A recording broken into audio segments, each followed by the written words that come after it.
ছাত্ৰ ছাত্ৰীসকল, তোমালোকৰ আপোন পাঠৰ পাঠ 17 ভীম বকাসুৰৰ যুদ্ধ নামৰ কবিতাটোৰ ব্যাখ্যা তোমালোকৰ সৈতে আগবঢ়াবলৈ ওলাইছোঁ। তোমালোকে ভিডিঅ'টো মন দি চাবা।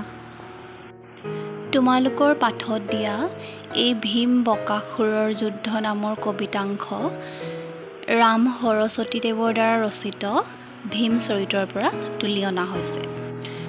কবিতাটোত যদিও ভীম বকাসুৰৰ যুদ্ধৰ বৰ্ণনাহে দিয়া হৈছে, কবিতাটো পঢ়াৰ আগতে তোমালোকে ইয়াৰ আগৰ কিছু কথা জানি লোৱাটো প্ৰয়োজন। তোমালোকে জানাই যে দুৰ্যোধনে কি কৰিছিল, পঞ্চপাণ্ডৱক একেলগে পুৰি মাৰিবৰ বাবে জতুগৃহ নামৰ এটা গৃহ সজুৱাইছিল। কিন্তু ভাগ্যক্ৰমে পঞ্চপাণ্ডৱে সেই জতুগৃহৰ পৰা পলায়ন কৰিবলৈ সক্ষম হৈছিল আৰু জতুগৃহৰ পৰা পলাই আহি পঞ্চপাণ্ডৱে মাক কুন্তীৰ সৈতে একচক্ৰা নামৰ এখন নগৰ পাইছিলহি আৰু সেই নগৰতেই তেওঁলোকে এহাল ব্ৰাহ্মণীৰ ঘৰত আশ্ৰয় লৈছিল। এই একচক্ৰা নামৰ নগৰখনত আকৌ বকাসুৰ নামৰ এটা অসুৰৰ বা দানৱৰ বৰ উপদ্ৰৱ আছিল। বকাসুৰে যধে মধে যেতিয়াই তেতিয়াই সেই নগৰখনৰ জীৱ জন্তুৰ পৰা আৰম্ভ কৰি মানুহ দুনুহ সকলোবোৰ খাই শেষ কৰিছিল আৰু এই বকাসুৰ নামৰ ৰাক্ষসটোৰ উপদ্ৰৱৰ পৰা হাত সাৰিবৰ কাৰণে সেই নগৰখনৰ মানুহবোৰে লগ লাগি এটা সিদ্ধান্ত লৈছিল যে তেওঁলোকে প্ৰতিদিনেই বকাসুৰৰ বাবে কিছু খাদ্য সম্ভাৰ আৰু এজনকৈ মানুহ প্ৰতিদিনেই বকাসুৰক যোগান ধৰিব, যাতে বকাসুৰে যধে মধে যেতিয়াই তেতিয়াই যাকে তাকে খাই শেষ নকৰে। আৰু সেই সিদ্ধান্ত মৰ্মেই সেই নগৰখনৰ প্ৰতি ঘৰ মানুহৰ পৰা একোজনকৈ মানুহ খাদ্য সম্ভাৰৰ সৈতে বকাসুৰক দিবলগীয়া হৈছিল। আৰু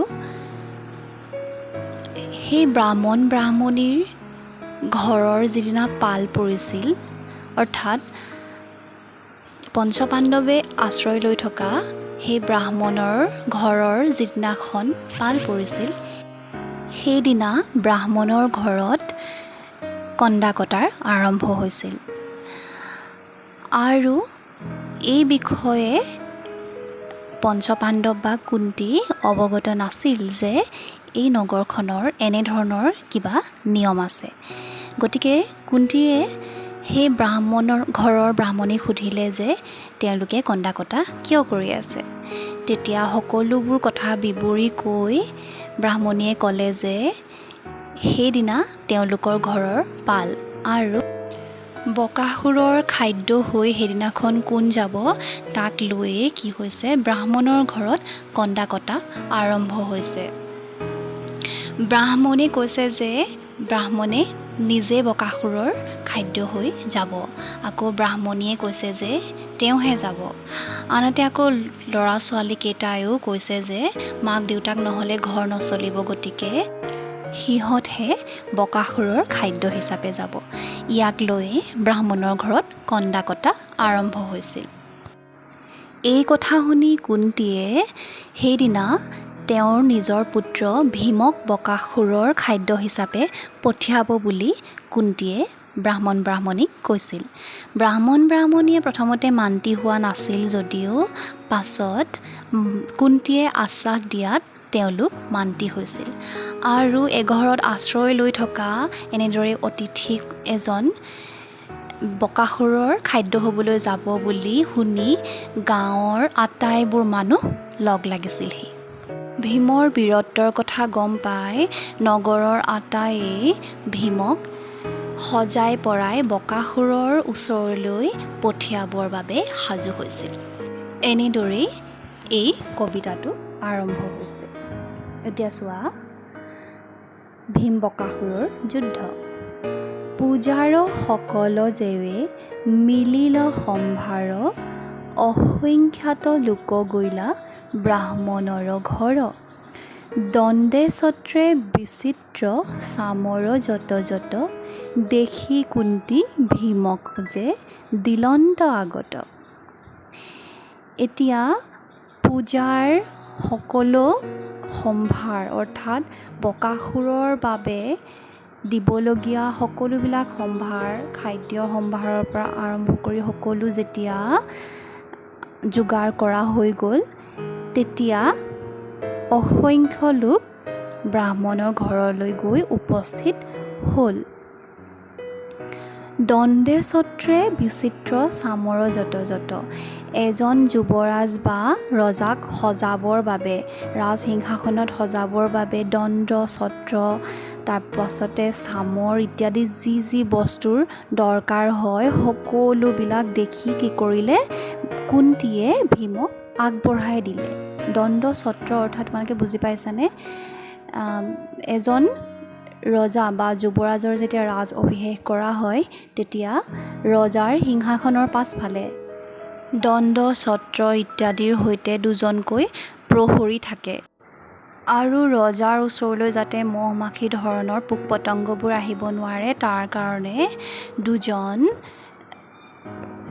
প্ৰহৰীয়ে চুঁৱৰী পহুৰ নোমৰ পৰা তৈয়াৰ কৰা বিচনী জাতীয় দুধাৰি সূতাৰে ৰজাক বিচি থাকে আৰু এই সূতা দুধাৰিকে চামৰ বুলি কোৱা হয়। ইয়াত এধাৰি চামৰৰ ফটো দিয়া হৈছে, তোমালোকে মন কৰিবা। গতিকে পূজাৰ সকলো সম্ভাৰ যেতিয়া যোগাৰ কৰা হ'ল তেতিয়া কুন্তীয়ে ভীমক আগবঢ়াই দিছে। তাৰপাছত চোৱা, সুকোমল দেখিয়া চৌদুলে তুলি লৈলা বস্ত্ৰ অলংকাৰ দিয়া ভীমক সজাইলা। ভীমক বৰ আলসুৱা দেখি কি কৰিলে তেওঁলোকে তেওঁক চৌদুলে অৰ্থাৎ দোলাত তুলি ল'লে আৰু বস্ত্ৰ অলংকাৰ দি ভীমক সজালে। পাছে প্ৰৱেশাইলা নিয়া সেহি ঘৰ মাজ দণ্ডে ছত্ৰে ভীমক পাতিলা যুৱৰাজ। তাৰ পাছত কি কৰিলে তেওঁলোকে সেই বকাসুৰৰ বাবে খাদ্য যোগান ধৰা যিটো গৃহ যিটো ঘৰ তাতেই ভীমক পিছত প্ৰৱেশ কৰোৱা হ'ল, সজাই পৰাই তাত প্ৰৱেশ কৰোৱা হ'ল আৰু এজন যুৱৰাজৰ দৰে ধুনীয়াকৈ সজাই পৰাই ভীমক ৰখা হ'ল। তাৰপাছত চোৱা, সুবৰ্ণৰ খাতে পাছে থৈলন্ত বসাই হাতে গলে বান্ধি থৈলা জিঞ্জিৰি লগাই। তাৰপাছত কি কৰিলে যুৱৰাজৰ দৰে সজাই পৰাই ভীমক ক'ত বহাই ৰাখিলে? সুবৰ্ণৰ খাতে অৰ্থাৎ সোণৰ বিচনাত বহুৱাই ৰাখিলে আৰু হাতে গলে হাতত আৰু ডিঙিত কি কৰিলে শিকলি লগাই জিঞ্জিৰি লগাই বান্ধি থলে। বকাসুৰ আহিবাৰ সময় মিলিলা নিৱৰ্তীয়া লোক হ'ব ঘৰা ঘৰি গৈলা। বকাসুৰ অহাৰ যেতিয়া সময় হ'ল নিৱৰ্তীয়া অৰ্থাৎ চুবুৰীয়া সকলোবোৰ লোক কি লোকে নিজৰ নিজৰ ঘৰা ঘৰি গ'লগৈ। বকাসুৰ আহি আছে লগাইলেক শাৰী দূৰ হন্তে অসুৰে মাৰিলা নাক জাৰি। বকাসুৰ অহাৰ উমান পায়েই কি কৰিলে সকলোবিলাক লোকে যিমান সোনকালে পাৰে তেওঁলোক সিমান সোনকালে তাৰ পৰা শাৰী পাতি আঁতৰ হ'ল, কাৰণ বকাসুৰৰ পৰা যিমান পাৰে আঁতৰত থকাই তেওঁলোকৰ বাবে মংগল হয়। ইফালে বকাসুৰে আহি আঁতৰৰ পৰাই খাদ্যৰ গোন্ধ পাই এটা নাক জাৰি মাৰিলে। বকাসুৰ আহিবাৰ ভীমে শাৰী পাইলা লোহাৰ জিঞ্জিৰি মনে ছিঙিয়া পেলালা। তাৰপিছত বকাসুৰ অহাৰ উমান পাই ভীমে সাৰ পালে আৰু লোহাৰ যি জিঞ্জিৰি আছিলে শিকলি আছিলে তাক ছিঙি পেলালে। হেন দেখি ভীম পাছে গুণয় মনত ভাত খাই ইহাক কৰোঁহো মই হত। তাৰ পাছতে ভীমে ভাবিবলৈ ধৰিলে যে মই ইয়াৰ বাবে থোৱা এই ভাতবোৰ খাই শেষ কৰি তাৰ পাছতেই মই তাক মাৰিম। এহি বুলি ভীমে ভাত খাইবাক লাগিলা, ঘন ক্ষীৰ সকলক থালি থালি পিলা। আৰু এই বুলিয়ে কি কৰিলে, ভীমে ৰৈ থকা নাই আৰু বকাসুৰৰ বাবে যতনাই থোৱা সকলোবোৰ খাদ্য খাবলৈ ধৰিলে। ঘন ক্ষীৰ সকলক থালি থালি পিলা। ক্ষীৰ মানে পায়স হয়নে?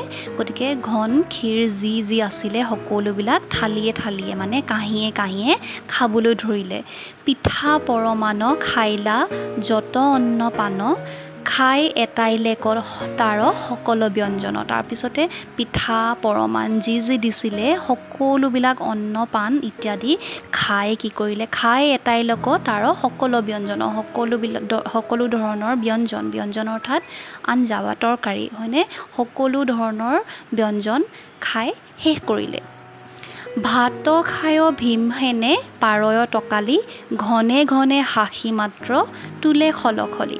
তাৰপাছত ভাত পানী খাই ভীমসেনে অৰ্থাৎ ভীমে টকালি পাৰিলে হয় নাই। বৰ সোৱাদ হ'লে যে কি হয়, আমি কেতিয়াবা টকালি পাৰোঁ হয়নে, খোৱাৰ পাছত সেইদৰে কি কৰিলে, ভীমে টকালি পাৰিলে আৰু ঘনে ঘনে হাঁহি মাত্ৰ তোলে খলখলি। এইবাৰ ভীমে খাই বৈ পৰম সন্তুষ্টিৰে টকালি পাৰি কি কৰিছে, বাৰে বাৰে মাত্ৰ হাঁহি হাঁহি চাৰিওফালে খলকনি তুলিছে। ঘনে ঘনে হাঁহি মাত্ৰ তোলে খলখলি। ভীমসেনে বোলে মোৰ মিলিল সন্তোষ, বকাসুৰ আশী তই কিছুমান খাখ। কৈছে যে ভীমসেনে মোৰ খাই বৈ পৰম সন্তুষ্টি মই লাভ কৰিলোঁ, খাই বৈ মই পৰম সন্তুষ্টি লাভ কৰিলোঁ। এতিয়া যিখিনি বাকী আছে তই আহি খাহি আহ। এই বুলি আকৌ ভীমে বকাসুৰক ককৰ্থনা কৰিবলৈ লৈছে। কি বুলি ককৰ্থনা কৰিছে চোৱা। হাত তিনি চাৰি তোৰ বাঢ়ি আছে দান্ত, ঘৰ সোমা অন্তে দান্ত লাগয় চালত। কৈছে যে ৩-৪ হাতমান তোৰ দীঘল দাঁত আৰু এই দাঁত কি হয়, ঘৰ সোমাওঁতেই তোৰ দাঁতবোৰ ছালত লাগে বুলি কৈছে। খুমুচি আকাৰ মুখ দেখিবাক ভাল, পথ চাঞ্চিবাক যেন শাৰীৰ কোদাল। তাৰপাছত আকৌ কৈছে যে খুমুচি আকাৰ, খুমুচি হৈছে এক প্ৰকাৰৰ ঢোলজাতীয় বাদ্য। সেই খুমুচিও অকণমান দেখিবলৈ ভাল, তোৰ মুখখন দেখিবলৈ ইমানেই বেয়া যে খুমুচি আকাৰো দেখিবলৈ অলপ ভাল। পথ চাঞ্চিবাক যেন শাৰীৰ কোদাল, পথ অৰ্থাৎ বাট চাচিবৰ বাবে অৰ্থাৎ নিমজ কৰিবৰ বাবে যে ব্যৱহাৰ কৰা হয় কোদাল মানে কোৰ, লোহৰ কোৰখনৰ দৰেই দেখিবলৈ তোৰ মুখখন। জুতুলা জুতুলি চুলি উঠঙা কপাল, তুহুৰো গৰ্বক চুৰু কৰিবো সকাল। তাৰপাছতে কৈছে যে জুতুলা জুতুলি কেঁকুৰা অবিনষ্ট চুলি আৰু উঠঙা কপাল অৰ্থাৎ উঠি অহা উফন্দা কপাল, তুহুৰো গৰ্বক চুৰ কৰিবো সকাল। আৰু তোৰ এই অহংকাৰ, তোৰ গৰ্ব আজি মই চুৰমাৰ কৰিম, অতি সোনকালে মই তোৰ গৰ্ব চুৰমাৰ কৰিম। হেন শুনি বকাসুৰে গুণে মনে মন, বলিগোট হুয়া মোক কৰে বিকৰ্থন।